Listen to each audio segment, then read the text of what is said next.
have quite a show for you today because we are introing this now into a conversation that we recorded live with Michael Cohen, Donald Trump's former fixer.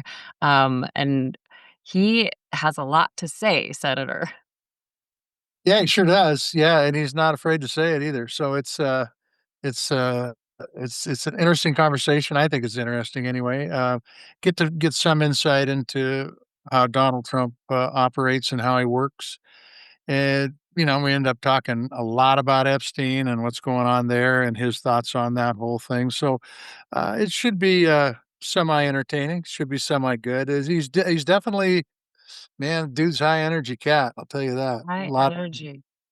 Yeah, and, yeah, we talked a lot about Epstein and, just for the sake of our listeners over podcasts, we recorded this live on Substack, so you might hear him talk about Substack a lot or answer questions, and that's kind of what is happening when you hear that, in case you're wondering, "What the hell are they talking about?" Okay, let's get into some quick headlines, though. A lot happening today. The New York Times is reporting that Trump wrote a letter to fire Fed Chair Jerome Powell. CNBC says a group of Republican lawmakers actually supported this idea when he floated it to them, and then he wrote this letter. Trump is denying this. Powell says it's not legal for the president to fire him. What do you think? Powell's right. Powell's right. I mean, the system is set up not to politicize the Fed, and the president of the United States or anybody in the United States Senate shouldn't be writing letters saying, "Well, yeah, you got to get rid of him because he's not politically where you want him to be." If we have our monetary policy in this country dictated by politics, we will be in trouble monetarily in this country. And so, Jerome Powell is right. I happen to like Jerome Powell. I happen to like him a lot. When he got appointed, there were Democrats that said, "Don't appoint this guy. He's not far enough to the left." You got Republicans saying he's not far enough to the right. The dude is a good dude. He knows his stuff. He's smart as hell. And if you start, and every decision he's made, I have not agreed with. But the bottom line is, if you start firing people based upon what you think politically should happen within our monetary system, Katie, bar the door. Katie, bar the door. It will not be good for our financial system in this country. So much being politicized, so many different fields and systems being politicized now. Meanwhile, the Supreme Court helped expand presidential power on Tuesday. They put a temporary pause on a court order that said Trump cannot gut the Department of Education as it moves through the legal channels. So basically, lifted that Yeah, they made it so we can get it again. Is that what you're saying? for now. Yeah. So it's, this is moving through the legal channels, and I'm not a lawyer, but my understanding of it is that this lower court basically said Trump cannot gut the Department of Education, and then the Supreme Court put a stay Yeah, on no, that. So they go said, ahead. "No, no, go ahead." Yeah, well, the Supreme Court's not very smart. They should go back to school and learn how important public education is the foundation of this country's economy and our democracy as a whole. I mean, I don't get it. I don't know what the end game here is, but if the end game is to make people stupider, they'll accomplish that. I don't think that's good for our democracy, and I don't think it's good for our economy. Okay, Epstein, Epstein, Epstein, Epstein. That's all we're talking about. It's all we're hearing about. We are seeing a lot of Republicans on Capitol Hill break with the president over releasing these Epstein files. The president has been increasingly frustrated that people are still asking about Epstein, trying to make it go away. It's not going away. Speaker Mike Johnson is calling for transparency, along with Marjorie Taylor Greene, Lauren Boebert, Senator John Kennedy. But we have Senate Majority Leader Thune saying it's the president's decision. Meanwhile, people like Marjorie Taylor Greene are under fire because she's calling for transparency, and yet she didn't vote for this measure that would have moved it along in the House that would have forced the administration to release the files. It should be under fire, and that's why people don't like politicians because they say one thing and do another. And bottom line is, we saw it on public lands. We're seeing it on this. People want transparency. They want transparency in this matter. Look, in the overall scheme of things, probably not that big of a deal, but the transparency part of this is huge. And so, what the president ought to do is come clean and release the list that everybody knows they've got, even though they're denying it exists now. As far as Marjorie Taylor Greene and the rest of those yokels do, they've learned pretty well from the president. When the president stands up and says, "Well, we're going to do this," and then does exactly the opposite when it comes to policy or when it comes to executive orders. And Uh, so that's kind of the way things are right now. yeah. Yeah. It's something to watch. I don't think we're at the end of that drama, and, where there's smoke, there's fire. That smoke just keeps getting thicker because Wired is reporting that the newly released FBI Epstein prison video that was released last week had nearly 3 minutes totally cut out of it, stitched back together. That's according to metadata. Yeah. I mean, it just goes back to the whole thing. What do you got to hide? What are you worried about? If everybody says that, this is nothing to be sweating, why are people all sweating it? That's Let the what's information out. That's Let what's so people know what's interesting to going on. me. Like, Trump is now turning to Biden, Obama, and Hillary Clinton and saying it's a hoax and something made up by them. And, Sharon McMahon, who's one of my favorite influencers, she said, okay, well, if that's the case, show us the evidence. Yeah. Show us the evidence that this is a hoax. It, It's kind of like Christine Ohm saying, well, there weren't thousands and thousands of calls that weren't answered when that flood hit Texas. Well, prove it. prove it.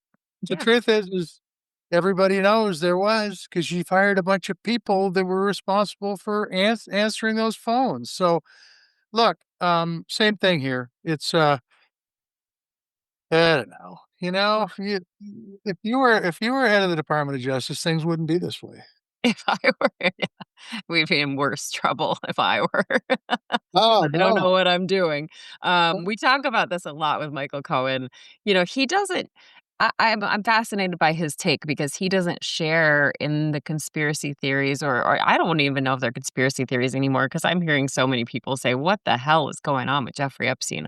Democrats, Republicans, independents, like something smells off, right? There's somebody's lying about something. But he says he doesn't, he doesn't buy into that.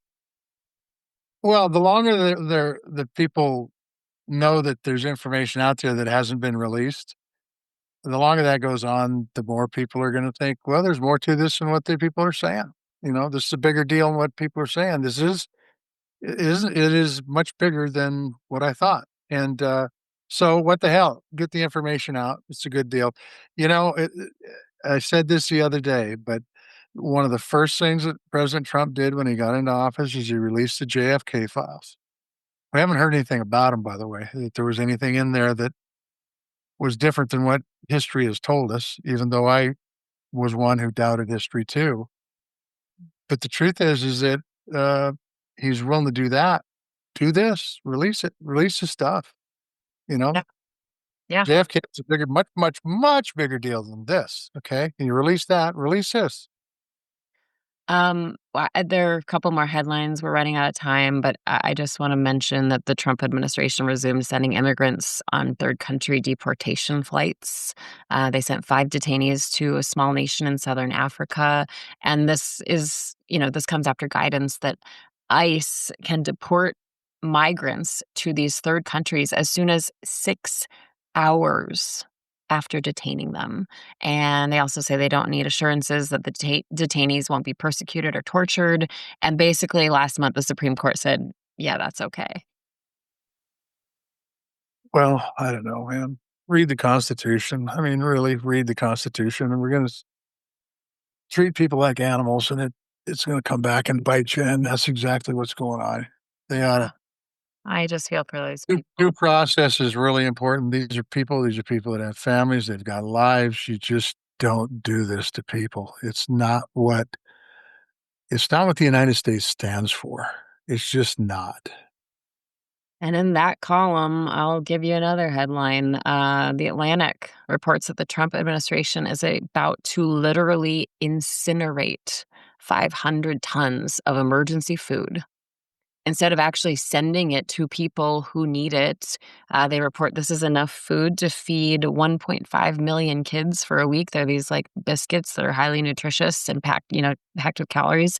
It's about to expire, and sources tell the reporter who wrote this that it will be ash in 2 weeks. This food was supposed to go to kids in Afghanistan and Pakistan. So for the listeners out there that think they have common sense, tell me what sense this makes. Tell me what good this does anybody. You've got the food, it's already there. You got hungry people all over the world. I don't care if it's Pakistan, Afghanistan, I don't care where it's at in the world. Get it to people who can use it. I mean, doesn't that make more sense? Doesn't that make more sense to you? Certainly does to me. Burning it up doesn't make any sense. That's wasting a valuable resource. And Feels cruel. It feels cruel. yeah, it feels stupid to me, quite frankly. Just really stupid. Maybe there's cruelty involved too. They're starving children, and even if it expires, if it's a few days expired, I mean, I don't know. They're starving kids in America who could probably use that. Okay, so that's it for headlines. I had Mhm. more, but Here's a little news break for you. oh, That expired code on those packages is just a code somebody made up to put on those packages. I've eaten a lot of expired food in my lifetime, and it probably shows. But I doesn't hurt me a bit. is that the secret? Is that the secret Cory Booker was trying to get you to Lose weight. yeah, yeah, this is our lifestyle podcast now. Food All tips right. from Tester, So eat expired food. I'm gonna tell you, no, that's not what you do. But I'm saying eating Yeah, expired food isn't the end of the world. But I'm gonna tell you what Booker does, and okay. this is why Booker and I are different. I sit down and I have beef or chicken or pork, and then I have a salad, and maybe a carb spud or rice or whatever. He sits down, and this happened every week in caucus, and eats a plate, and I'm talking a plate this big full of broccoli. No cheese on it, no milk on it, no fancy sauce on it. Milk Just on it. I don't know. There's a Don't milk. put milk on broccoli. I have a milk sauce you have. Okay, give Creamy me sauce, okay. a break. I'm not a cook. Okay, I make Wheaties. That's it. And he eats his damn plate of broccoli. You know, That's it? so just that's it. That's it. I'm gonna And have to fact check this. wonder if you've got a tough life or not. If you eat broccoli every day for every meal, because he's got to be doing the same thing for breakfast and supper, that's a tough life. Hungry. Something tells me that's not accurate, but Oh, it's 100% accurate. It's 100% for accurate. breakfast, lunch, and dinner, Cory Booker only eats plain broccoli. Well, it's something just I mean, and it's probably yellow waxy beans if it's not broccoli, okay? Okay, okay. We'll The get only to the thing that's bottom of worse it. than that. And right now, we are going to seg into our chat that was recorded live on Substack with former Trump fixer Michael Cohen. We hope you enjoy it. Welcome, welcome, welcome. We are here raw and unfiltered. I have two new guests with me today. I have Maritza from Grounded Podcast, and I have Senator John Testa from Montana. Montana. From Montana. All right. Well, listen, my friends, there's so much for us to be talking about. Want to give everybody a chance to finally, get into the room with us here because there's a lot to talk about. Again, Maritza is with Grounded Podcast, and we also have Senator John Testa. So let me turn around and say this to each and every one of you. All right. If you are a subscriber of mine, please make sure that you subscribe to their Substacks as well. Obviously important, helping to build our community. You hear me talk about that on a daily basis. Let me start off with the good senator. Sir, how are you? What are you Yeah, up to today? I'm doing good. It rained yesterday. It's the wrong time of year for rain if you're in agriculture in Montana, but it's so we're doing odds and ends. We're working in the shop and doing stuff like that today. Um, but things are going good. People were harvesting before the rain. I'm not gonna be starting because I got a spring wheat for about 3 weeks, but we've got the hay pretty much put up and things are good. Can I ask you a question though, Michael? Well, before we do that, we can't ignore Marissa, right?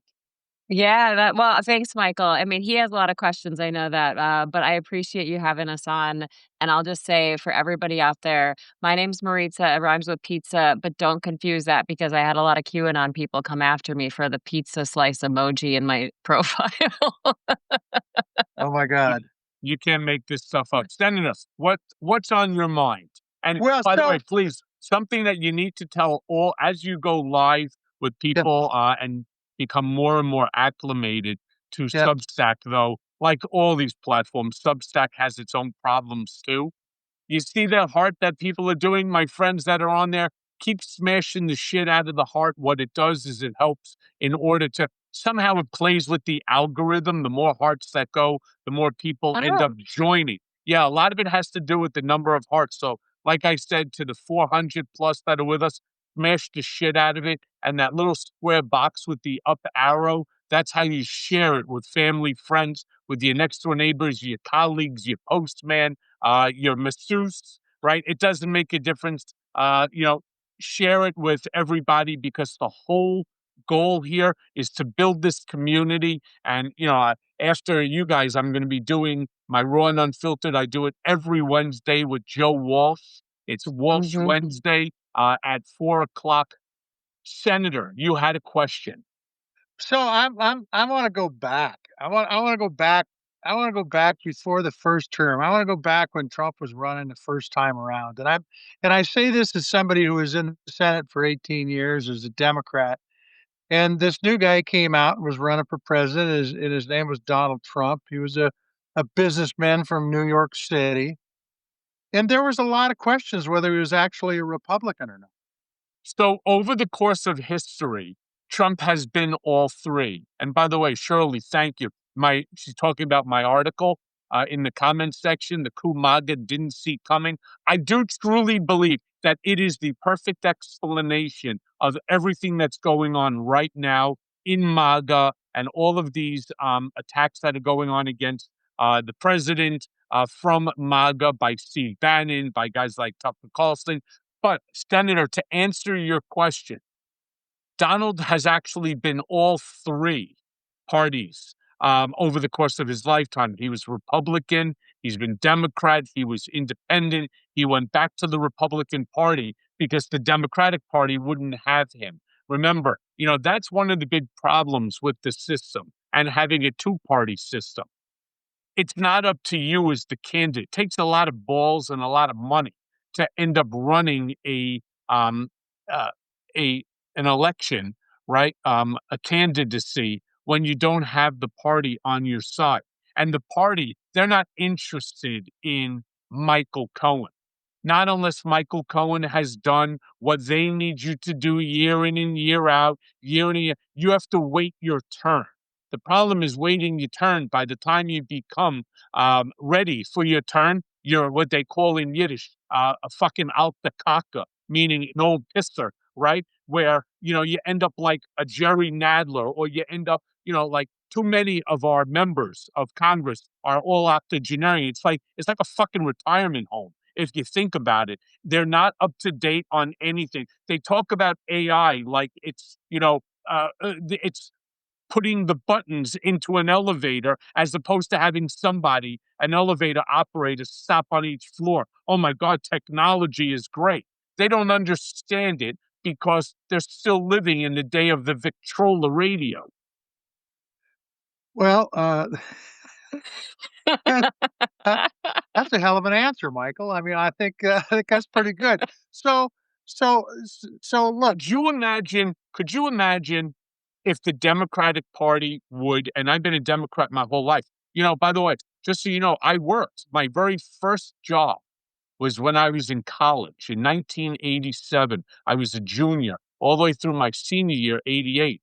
I worked for Congressman Joe Moakley.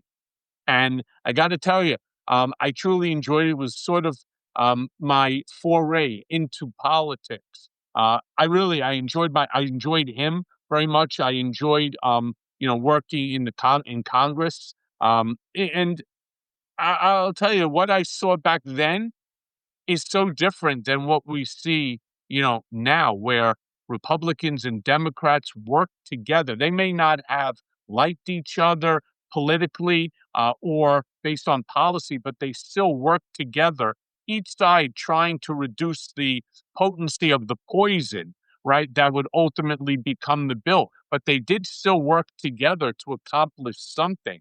But yep, could you imagine, John, if hypothetically the Democratic Party would embrace me, whether it was Biden's stupid ass team or worse than Biden's was Kamala Harris's, they were so fucking inept. Really, they were. I would call and say, you know that you're running the game against Trump wrong.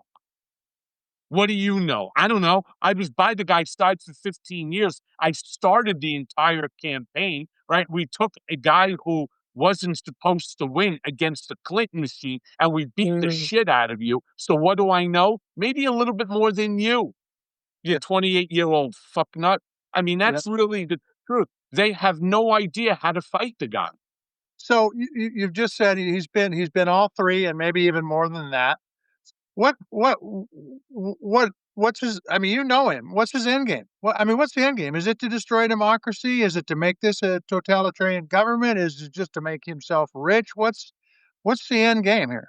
Probably two out of the three there. He doesn't want to destroy democracy. He does want to change it and change it where he ultimately becomes the monarch, the supreme leader, the ruler for at least the course of his life. And I wouldn't be shocked if all of this stuff with the Jeffrey Epstein file and the MAGA attitude towards him changing, if that goes back, and don't think it might not. I believe that it probably will. They'll be able to delay this and to distort it and to deflect on it as he has done so much. We can't take our foot off the gas in terms of holding these people accountable, because personally, I would like to see the file. But Trump has, it's not even about him wanting to make money as a result of the presidency. He has made money. And this time around, he's learned a whole lot more from the first time around. Do you know, Senator, how much money that Trump has made? And this is only the part that you could verify. How much money, or Maritza, how much money, that rhymes with pizza, how much money do you think that Trump and the organization have made since he became president-elect? I mean, I would say over 1 billion. Senator? Yeah, if you're counting the $400 million plane from Qatar, which you need to count, because he gets it in the end, I'd say it's a billion and a half. I'll say a billion and a half. $10 billion. Oh, 10 shit. billion. Okay. Do you know that just on the crypto alone, on the coin, the Liberty coin, he's made over $4 billion just on the coin, on his Truth Social, right? Just take the number of shares that he owns and multiply it by the, by the cost if you wanted to go online and purchase. Yeah. Well, it's Well, we're got to doing be. something wrong, That's Senator. B with a billion. We're just trying to get people to come on Substack. We're doing something wrong, I guess. But I do want to ask you, Michael. I mean, it's Epstein, Epstein, Epstein. I keep thinking about, the Hydra in Greek mythology here, because it seems like every time the president wants it to go away and he tries to cut off the head, three more heads grow in its place. And it's old people are Isn't talking about. that Maritza? Isn't that from Captain America? Well, that's based on Greek mythology. I'm Greek. I gotta go there, But you wrote this morning, the coup isn't coming, it's here. So you were his former fixer. Is there any way out of this for him In terms of what? of making Epstein go away? Because that So seems to be the thing that people are fixated on. It's not Medicaid cuts, it's not USAID, it's not, the masked ICE agents rounding people up and sending to third countries, it's the Epstein files. Yeah. Well, the Epstein files is a really interesting scenario, and I kind of lay it out in both the subtitle and the very first paragraph. The rest really sort of delves in and explains it. But as I put in the subtitle, is MAGA demands truth about Epstein, Bannon, Carlson, and others are exploiting the silence, launching a ruthless coup to seize the movement and crown themselves kings. This is very historical if you think about it. It's like the movie Gladiator, right? Where they were going to turn Rome over to the Senate. You know, what's his name? Max. What was his name? Max Aurelius. Whatever. Right. Uh, my point is, they all want to be kings themselves. And the reason that MAGA is taking this so hard, because you're right, they didn't take the anti-Semitism hard. They don't take the brutality against undocumented migrants hard. They don't take the cutting off of USAID hard, or the war going on with Ukraine and the need. Yes, Russell Crowe, Maggie. I was thinking about what was his name? The Caesar, uh, Aurelius, whatever. Anyway, you should know this. You're Greek. She's Uh, Greek. Greek, She's very Greek, Greek. Rome. What's the difference? oh boy, don't say that to my dad. Right, right. Roman, the mythology. They're all based off Yeah, the same they're character. connected. So meanwhile, look, as I wrote, they call it loyalty, right? These folks, they tattoo Trump's face on their arms and on their calves. They fly Trump one flags on their lawns, on the tops of their barns, and then they chant, "Save the children," like it's scripture. But what happens when the people who wrap themselves in that loyalty like a flag start to realize that they've been had? And not by the so-called deep state, not by Democrats, but by the very right-wing heroes that they worship. What happens when the betrayal comes from inside the house? That's what's driving them crazy, is that forever and ever and ever, they have heard the loyalists, the Pam Bondis, the Cash Patels, the Steve Bannons, the Tucker Carlsons, the Laura Ingrahams, the Sean Hannitys. It's all about what?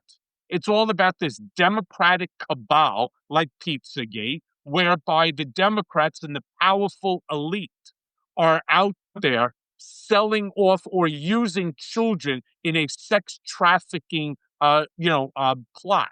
Well, now all of a sudden, during the last, I don't know how many years, 4 or 5 years, all you've been hearing is that when I'm president again, I'm going to release the Jeffrey Epstein file, and I'm going to expose all of the largest child sex trafficking conspiracy of our time, right? And that's what they want. Unfortunately, what they found out is that they got played. They got played by all of them. And now, when you start to see the Republicans, what was it? Only one came out and voted for the release? One. One. You can't even get 2 or 3 or 5 or 10 Republicans to turn around and to say, we want for us as members of Congress to be able to see these files. That's what makes me wonder if the public will turn on their representatives in Congress, because so many I see all these comments all the time on Truth Social. We're disappointed. Release the files. But I want to know, Michael. I mean, I think that, Trump. by the way, I think they're going to, what do you call it? I think they'll turn on their representatives, their Yeah. members of Congress, their senators, and so on, much faster than they will on Trump. Don't count the Uh, man out. We have watched, and I was on Andy Ostroy's show before, and I write about it again in my Substack. I turned around and I said, no, no joke. We have watched Trump from the very first day he came down the golden escalators and turned around and said that Mexicans are drug addicts, murderers, rapists, but don't worry, some are decent people. We watched, and then you have Mexicans for Trump, right? You saw a bunch of neo-Nazis walking down Charlottesville with tiki torches, screaming, Jews will not replace us. And then all of a sudden, you have a large swath of the Jewish American population voting for Trump. You turn around and you see people like from Cuba or San Salvador, Venezuela, the same people that they're out there deporting, right? Turning around. And these were people that voted for him, that wore the MAGA flag, that bought the red hats, and so on. So don't think for a second that Trump is out. And I can give you a hundred of these examples. And those people that are counting Trump out, you're making a big mistake. So what can you tell us about the Trump relationship with Epstein? Because he keeps saying, why do we keep talking about this guy? And he said he had a falling out with him 15 years before the arrest. So what do you know about that? I mean, did you So, ever deal with him? Maurice, a little bit disappointed in the question because, as I have said the other day on my other Substack, I have answered this question a Yeah. thousand times. Thousand. The relationship between Trump and Jeffrey Epstein existed from like 1988 to like 2003, 2004. Before Michael Cohen. 2004 being someone between 1 to 2 years before I even came into Trump's orbit. But the real relationship was 88 to like 92, 93, 94, give or take, when all of those photos that you constantly see took place. 1988, I was graduating college. 1991, I finished law school, took the bar. 92, I was admitted and I was working doing medical malpractice and tort litigation. I was not in Trump's orbit. So I have no firsthand knowledge about the relationship other than to turn around and to see the same photos that everybody else. Yeah. But my orbit came into contact with Trump in 2005 in that area, but on a permanent basis in 2007 when I took on the position as executive vice president at the Trump Org and special counsel to Donald, where I stayed for 13 years. All right. So the relationship's 13 years. During that time period, I never once met Jeffrey Epstein. I never met him in my whole life. I never heard him. I never spoke to him. I never came into the office and I was there 20 times a day minimum. I never heard him on the telephone talking to Jeffrey Epstein. He never brought up Jeffrey Epstein in terms of anything. I never heard of the two of them going for a bite to eat or coming to the Trump Tower for lunch. Nothing. There was no relationship. Now, according to Michael Wolff, who is going to be on my podcast, Mea Culpa, on Friday, he explained to me where the fight started. And it culminated in around 2004 over a real estate deal in Palm Beach that Epstein brought Trump to for his advice. Trump somehow managed to get the property from him. It was in a bankruptcy, bought it, and then 2 years later, well, it wasn't really two, it was more like 3.5 years later, because I was involved in it, we sold that property to a Russian oligarch, Dmitry Raboloviev, for $95 million. Trump made over $50 million on that deal. Suffice it to say, when Trump bought it from underneath Epstein, that supposedly is what killed the relationship. So, hey, John, let me ask you. Two questions. Two questions really quick. What do you think happened to Epstein? Your perspective. I think I was contacted by his brother, Mark. I have a company called Crisis X, where it's a crisis management. We do uh, a lot of um, uh, a lot of work in terms of helping to manage these sort of crises um, in a way that I used to do the same, say, for Trump years ago. Mark wanted to hire me to investigate and to come up with an answer as to how Jeffrey died. I didn't take the case. Um, on top of that, I believe that Jeffrey killed himself several days before uh, going in. He ended up changing the will, which is obviously one sign. Number two, uh, I could understand he wasn't well. He had health problems, and he knew as a pedophile in prison that it was going to be a very difficult life sentence, which he believed that he was going to ultimately receive. And so he took the opportunity, as anybody can. It's not difficult to kill yourself. when you're in prison, and I believe that he did it. Okay. And then the And next if I could even question. go one step further, not to be callous, as I said to Mark, and I said the same thing, I don't want to minimize your pain. He's your brother. I get it. I don't care. It's he took as far as I'm concerned, he took the coward's way out. Yeah. And we're not talking about the victims. I keep thinking about the victims in all of this with his name just coming up over and over again. Sorry, go ahead, Senator. Senator, let me ask you this Yeah. question. Yeah. Why do you think the Republicans have lost their spine? Why have they become the feckless fuckers that I call them on a daily basis? That a Republican cannot turn around and vote alongside Democrats in order to see information like this? And why is it that Democrats are so stymied when it comes to working across the aisle? Couple things. I think that there has been a track record of people who have opposed Trump that are no longer in office.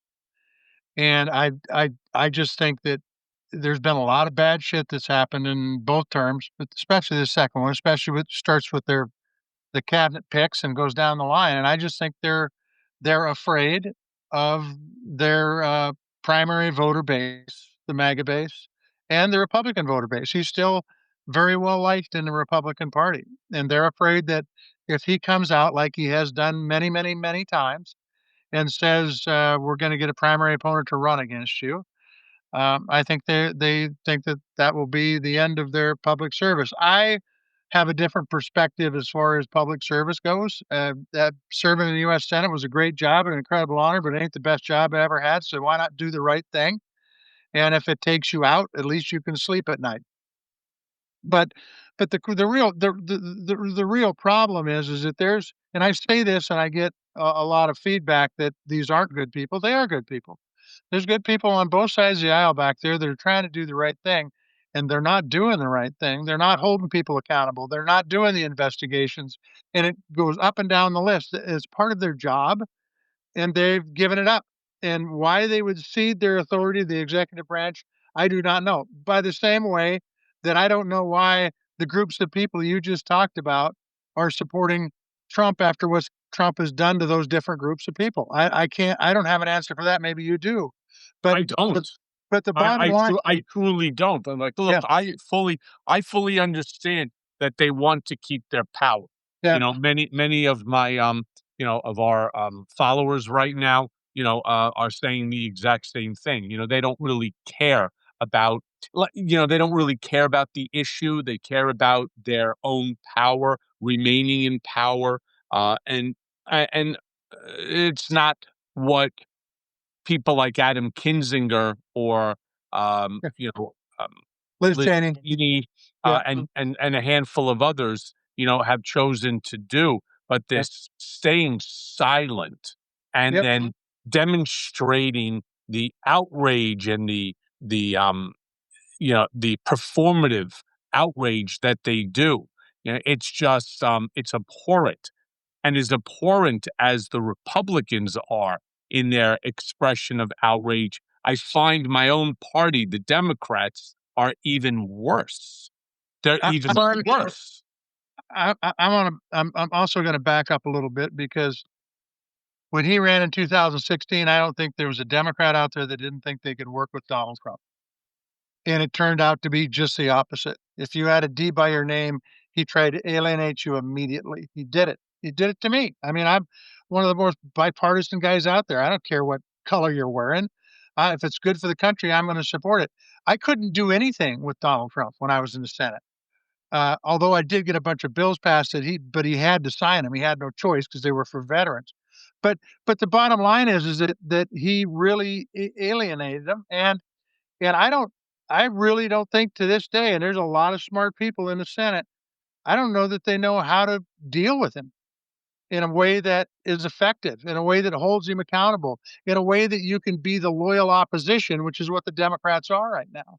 And I just don't think they found their land legs. I think that there are different things that have happened that have been really, really good. I think Booker doing his 25, 27 hour filibuster was good. I think some of the things that Chris Murphy's doing is good. I think some of the stuff that Angus King has done is good. I mean, there's different things that are good, but they don't have a concrete plan on how to go after Donald Trump to hold him accountable. And I think that's what everybody's waiting for. So, It's what Senator, Democrats are waiting for too. let me ask this, because you said that you thought that what Cory Booker had done, the 25 plus hours of the filibuster. Two quick questions for you. Why do you think that it was good? And more importantly, what do you think it even accomplished? In the end, I don't know that it accomplished any more than drawing people's attention to what's going on in the Senate and talking about why things are upside down there. It needs to be followed up over and over again. You know this. You can't tell people something once and it goes over with and it's over with. You have to repeat it, and there needs to be a better plan by Democrats on how to hold the president accountable. I think Booker at least brought attention to the Senate and what Democrats were doing for a period of time. That has since faded. There's no doubt about that. It has since faded. But it was a start, and it was something that nobody else had done, and because nobody had done anything up to that point in time. So I applaud the effort. And I think there have been some other things that have been done that people have statements that have made in the press that are good. But I will tell you that I don't think this is my opinion, and I'm not back there. I'm not in those walls. By the way, which is another impact of why people don't stand up against him, is because they're around a bunch of other people that are saying, "No, don't do that. If you do that, that'll be bad. We might not win North Carolina or Maine or Iowa or wherever if you stand up against them." I think it's just the opposite, by the way. I think by the time the 26, 28 election gets here, people are gonna see, hey, those tariffs, that was bullshit. Hey, what's gone on with kicking people out with no due process? That's kind of anti-constitution. Not kind of, it is. And I think that they'll have to pay a price for that. If they don't, then this country will have changed forever in a way that it was never when I grew up in it. So that's where we're I at. mean, I Michael, hope I answer your question. Michael, what would you say to those people, though? I mean, we're seeing Marjorie Taylor Greene's going on and saying release the files, but then she votes against that measure that would actually advance something. Like, what would you say to those people? Because you stood by him for a while until you didn't. What can they learn from your awakening? Well, what could they learn? Clearly nothing, because I think they're too stupid to learn anything. Unfortunately, no, and I mean it. What they need to do is they need to start working across the aisle. And I get it. I get it. Politics today has become a win-win or a lose-lose scenario. And their belief system is what's screwed up.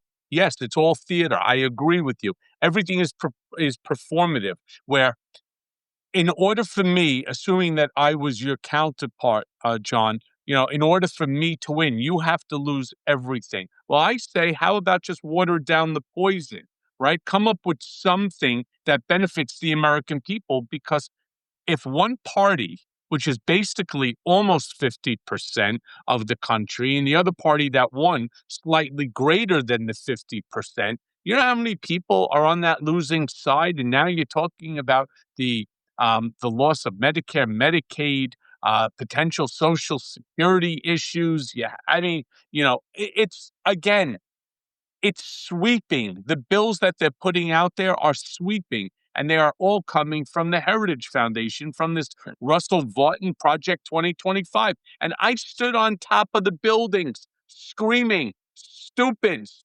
read Project 2025. If you're going to read anything, forget about my book, forget about this guy's book, forget about all that shit. Go online, get your fucking Kindle, and read the 1,200 page, whatever it is, Project 2025, and understand that this is exactly what they're going to do." Now, had they gone ahead and done that, well, then they would understand that every single thing that you see happening right now has already been told to us in advance that he was intending on doing it. He himself, Donald turned around and said early on, he intends to rewrite the Constitution. And he's doing that on a daily basis. He is stripping the legislative and the judiciary of their powers, and he is conferring all power to himself via these executive orders and the taking of all of the power, thereby destroying checks and balances and our tripartite system of government. He told us he was going to do it.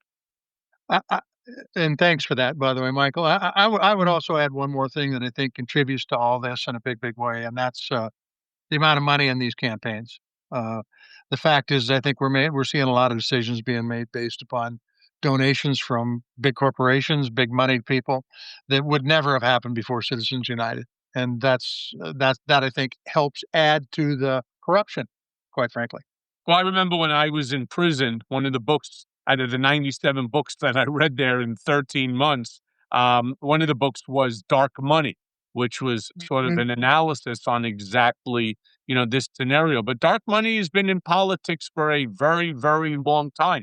It is just now over the top. In fact, you So have steroids. somebody like an Elon Musk or a Zuckerberg or a Jeff Bezos. Truth be told, you don't even need to raise a single dollar. All you need is one of them to back you. I mean, when you're worth $400 billion, does it not make sense to turn around and to take $1 billion? You're going to make that money back in less than a year, right? Just on your interests alone, and you funded an entire campaign. So, all of these small dollar donors. See, that's the problem. These campaigns, if there's anything that the Zohran Mandani has taught New York and should be teaching America, and personally, I want to just say I don't like the guy at all. I don't believe in what he's saying, and I know the industries that he's going to be affecting better than he. He has already shown that it's not about the money. It's about guerrilla marketing. It's about guerrilla um, campaigning. You got to go door to door, even if you're in a city like New York. You got to stand on the street corners, meet the people. Not, it didn't make a difference that Cuomo had like 40 million in the bank. Didn't matter that he had name recognition going back 50 years. Mandani took them by a large margin because he did guerrilla marketing and he did literally guerrilla grassroots campaigning. The senator and I were at the memorial yesterday for Representative Pat Williams, who served in Congress for 18 years for the state of Montana, and he did 51,000 doors in his early days in the late 1970s. 51,000 doors in Montana, that was a big deal, and I think you're onto something. I mean, I think we need to get back to that, Michael, I agree. So I spoke to so many people over the course of the last, let's just say, year, and I've asked them, why are you vociferating as to whether it's Kamala Harris or Donald Trump? Why? And their comment to me is, well, the only times that Democrats ever come around is right before elections when they need my vote, and I Mhm. don't trust them. And that's a big problem, you know? It's a very, very big, big problem. And these young kids today, especially the Gen Zers, I hate to say it, you know, the Donald Trump of the 1970s, 80s, 90s, and 2000s, they don't know who he is. They weren't even born yet. They only know The Apprentice. They only know Trump is president and then losing and then now retaking the White House. It's a different scenario that people aren't looking at and they're not talking about. We need to get back to grassroots. We need to come to Montana, the three of us, to sit in front of a town hall and to explain to people why so and so is the better choice, why what's happening in DC right now, the chaos, needs to stop. These are the things that you need to do. You need to bring people back into the community to make them feel wanted and part of the community as opposed to being disenfranchised and ignored. And that's something that Trump did very well. Yep, and I think Democrats do have an opportunity in that because Republicans aren't doing town halls anymore. There hasn't been a Republican town hall in Montana in shit 4 or 5 years, for God's sakes. They do these phony telephone town halls, but they don't do the in-person stuff. Yeah, will you blame them? You saw how badly they were getting beaten up because right now America is chaotic. One of the things, like what Jamie Harrison, trying to work with Jamie Harrison was an impossibility. As many times as I reached out to him, Michael Cohen, could not receive back a phone call from him or even anyone in his office. It's amazing. I'll tell you what else is amazing. Every time after I would leave a message, you know what I would get? I would get a text message that would say, "Hey, donate $5, $10, $15. We have to raise more money. The Republicans are out there with the mega billionaires. How about this? How about go fuck yourself in Macy's window so that we can all watch? Then I'll give you $5. All right? We'll fucking make it rain." What a bunch of assholes. Serious. It's like, I'm saying to you, what you're doing is wrong. And the best that you can do is ask me for $5. $10, $50, 100. I mean, it was unbelievable. You don't win based off of money. You know who wins based off money? The guy who's actually the finance chair, who's taking a piece of whatever gets collected. That's who's raising the money. The rest of it is bullshit. And Mandani showed that. Get out there. Let's meet the people. Some people will curse you out. They'll yell at you. They'll scream at you. I don't care. I don't care. Say to me whatever you want, but just be factually right. Michael, I want to know, like, Epstein is the issue du jour, right? And this is the issue that Of the has caused day. this a major fracture inside MAGA. Based on what you know, based on your experiences with Trump, like, what, we thought all these other things might make people upset, but this is it. So what else? What are the other issues that maybe are right in front of our face that could actually further that divide? You know, um, I don't have the answer to that one. It's a question that would just basically be me, sort of speculating. Um, Things that I thought would have been the death punch to Trump did not, like the overturning of Roe versus Wade, telling a woman, and I believe that there are more women in America than men, um, telling a woman that she's not smart enough to be able to make her own reproductive decision makings. Really? Especially after the Netflix show The Handmaid's Tale, that any woman, young, old, would vote for somebody who thinks that that's the right way to go, that you're going to basically protect the child in utero, but the second that they're born, fuck it, sex traffic them. We don't care. We don't care if they get to eat. We don't care if they have some sort of a emotional or an educational issue. We're not going to help them, but we're going to protect you when you're in utero. I mean, this to me, it was, I thought, the death punch, but it wasn't. And neither were the comments about the Nazis, neither were the comments about Mexicans or the illegal immigrants. When they started putting up those placards, mass deportation now, I thought to myself, well, as the son of an immigrant, my father being a Holocaust survivor, I didn't understand how anybody can go along with that. When I started, listening to, again, the mass deportations now, and you have so many Hispanic and immigrants that are in this country, first generation, second generation, or not even first generation, just they themselves. How is it that he's going to be able to win? Well, he didn't just win. He kicked our asses. And until Democrats start owning the truth ourselves, you can't move on. He kicked our ass. 7 swing states, he won them all. Imagine that. All 7. It wasn't like 4 out of 7, 5 out of 7. He took them all. What they did is they picked off small little groups, enough in order to win each state. They played the numbers. And let me be clear, if we don't start waking up, if people like, you know, well, now it's Ken Martin, if they don't start waking up and understanding that what they think they know and the game that they think that they know how to play is a failing game, don't be shocked. Don't be shocked if 2026 doesn't go the way that we're talking. Well, we have some Montanans on here commenting and clamoring for the 3 of us to do some kinda town hall in Montana. They're saying Butte or Anaconda. What do you think, Senator? That'd be great. We love them both. We love them all. That'd be good. Uh, I don't know, Cohen. You don't sound like a guy from Butte, though. I don't. No, you got you talk about making it rain here a minute ago. I mean, that's it's a different kind of rain than I'm used to talking about. I don't know.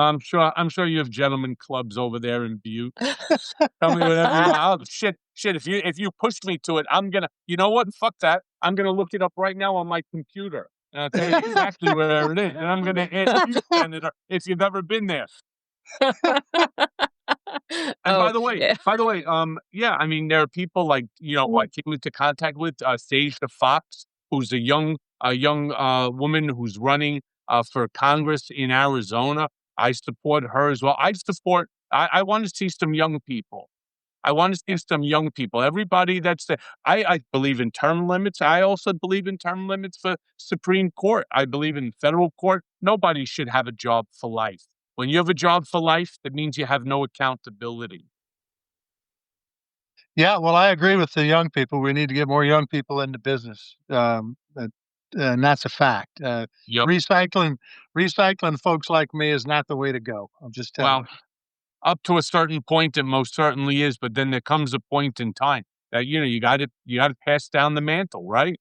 You got to just let it on. So let me thank you. Any Senator, let me give you some last closing, rights here, and then we'll let Maritza, that rhymes with pizza, do the same.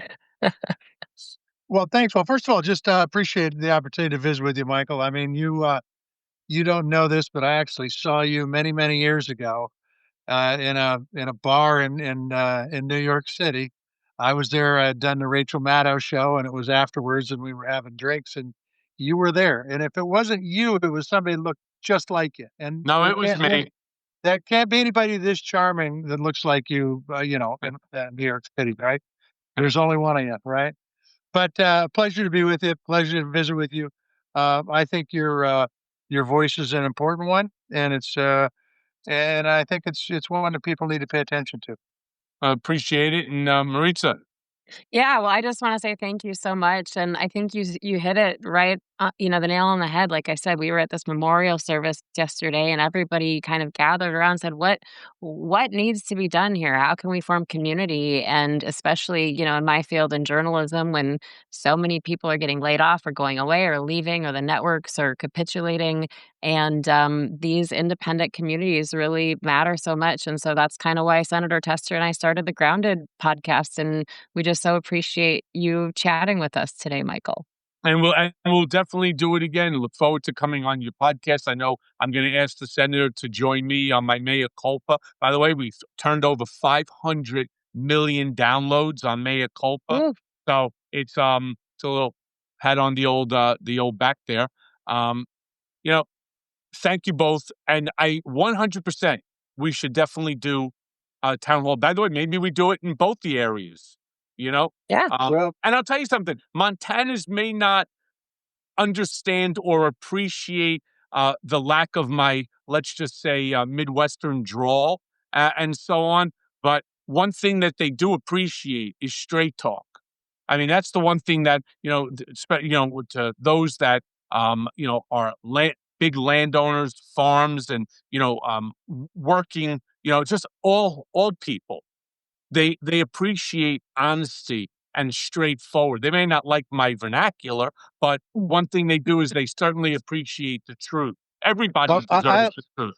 I like the no bullshit Substack. I like that a lot. Okay. Yeah, well, that's what we got. Well, thank you to both of you, and again to everybody else. Please keep smashing the hearts. Please share this with family, friends, and please follow both John as well as Maritza. Uh, you know how to do that. Thank you both, and I will see you both very, very soon. Thank you, Michael. You bet. Take care. I'm gonna tell you, I just tell you this right up front, I like the accent. I mean, I do. There's something about that, it makes me feel like I'm talking to, you know, I don't know, somebody. But, Somebody. yeah, but, you know, he's, definitely opinionated. He definitely is a straight talker, and he doesn't mince words, so it's kinda cool. I cannot wait to see Michael Cohen walking through, like, Uptown Butte. Yeah, and I was gonna tell you the Butte and Anaconda are relatively close by Montana standards, but I figured out what the hell, you know? Yeah, yeah, yeah, we know that, and we know there's, like, a little bit of a rivalry there, but hey, I think, you, me, and Michael Cohen and Butte having a little town hall, that'd be kinda fun. That does get rough. Yes, it does. Ooh, yes, it does. So I wanna talk a little bit about, Pat's memorial, Pat Williams Memorial. We were there, and wow, just,